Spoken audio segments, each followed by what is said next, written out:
আসসালামু আলাইকুম। ভাই, আপনি যে ক্রিকেট বাংলাদেশ টিমকে সাপোর্ট করার কারণে আপনি আমাকে গালি দিলেন। হ্যাঁ হ্যাঁ, গালি দিয়ে বললেন যে ভাই এই দালাল এই সেই। আচ্ছা ভাই, আপনি কি করেন? আপনি আমি দেখলাম যে আপনি একজন পরিদাস পাল। আপনি যে গালি দিলেন যে বাংলাদেশ ক্রিকেট এই দালাল, হ্যাঁ, পাপনে খায় পালাইছে, সাকিবে খায় পালাইছে, ওই খায় পালাইছে, ওই ছিঁড়ে পালাইছে, এই করছে সেই করছে। আপনি কার কার কি ছিলেন ভাইয়া? কারো কিছু শিখছেন? আপনার আমি এটা দেখছি, পেজটা দেখছি, দেখার পরে যেটা বুঝলাম যে আপনি আসলে মানে কি কান, আমি এটা বোঝা মুশকিল। হ্যাঁ, মানে আপনাকে আমি ওই ভাষায় কথা বলতে চাচ্ছিলাম না। হ্যাঁ, আপনি কি বুঝেন? ক্রিকেটে কি বুঝেন? কোন জায়গায় খেলছেন?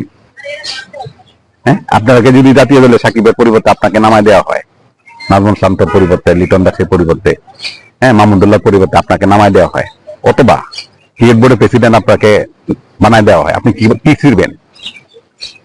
এমন কি অতীতে আপনি এলাকায় আপনার পরিবারের জন্য, আপনার জন্য কি ছিড়ছেন? আপনি কোন হরিদাস পাল ভাই? আগে নিজের জন্য, হ্যাঁ, নিজে যে সেভ করার জন্য যে টাকাটা বাপের কাছ থেকে নেন, এই যে সেভ করা টাকাটা যে বাপের কাছ থেকে নেন, নিজে সেভ করা টাকাটা ইনকাম করার চেষ্টা করেন। আগে নিজে সেভ করতে শিখেন।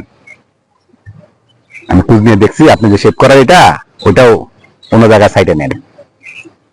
যারা কিছু করতে পারে, কাজ করলে তো ভুল হবেই। আমি আগেও বলছি, এখনো বলতেছি, হারলো বাংলাদেশ, জিতলো বাংলাদেশ। কারণ কি? আমি তো জাতীয় দলে খেলি না, আমি তো চান্স পাই নাই, আমি তো বলই করতে পারি না। ক্রিকেট আমি তো ক্রিকেট ব্যাট দিয়ে ধরতে পারি না ঠিক মতো।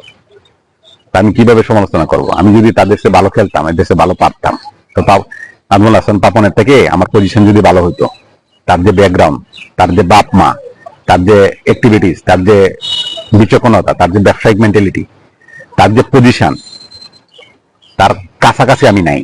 আমি তার সম্পর্কে কেমন সমালোচনা করবো বলেন তো? সাকিব আল হাসানের ব্যাপারে সমালোচনা বুয়া বুয়া ডাকতেছেন আপনি, হ্যাঁ, করতে দালাল এই সেই, সরকারি দালাল। আপনি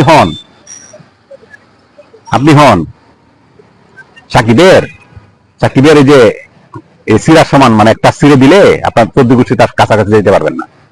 তার সম্পর্কে আমি সমালোচনা করেন কেন? হ্যাঁ, আপনি এইটা করে। আর মায়ের দোয়া ক্রিকেট টিম, মায়ের দোয়া ক্রিকেট টিমতে বললেন, মায়ের দোয়াটা কি? মায়ের দোয়াটা কি খাপ?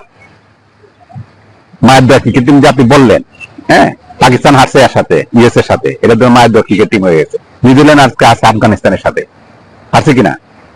এবং ছোট ছোট দল বড় বড় পাপা, কারণ কি? ওরা চেষ্টা করছে, মানে খেলে তো 11 জন, ওই দেশে 11 জন, যে দেশে খেলে তাদেরও 11 জন, আমাদের দেশে 11 জন, সব কিন্তু 11 জনই খেলে নাকি? তাহলে তাহলে তারা পারবে না কেন? বিষয়টা কৌশলটা বেশি ইম্পর্টেন্ট। কৌশলটা যত বেশি জানা থাকবে, কৌশলটা যে বেশি জানবে, সেই সবচেয়ে বেশি পারবে। ঠিক আছে? আর কে হাজির বিষয় আপনি জানেন না, আপনি যেটা পারেন না সেটা আপনি করবেন না, যেটা পারবেন না সেটা বলবেন না, যেটা করেন না সেটা বলবেন না, যার যে যোগ্যতা সেটা অনুযায়ী থাকবেন। হ্যাঁ, মানে কার শিখতে পারেন না কোনো কিছু, মানে নিজের এটার কথা মনে করে 4 বিলে মনে করেন যে দিতে পারেন না, হাতে মাইল বাল যান, হ্যাঁ, ফেসবুকে স্ট্যাটাস মারেন মায়ের ক্রিকেট টিম, এটা আপনি এটা করে বুয়া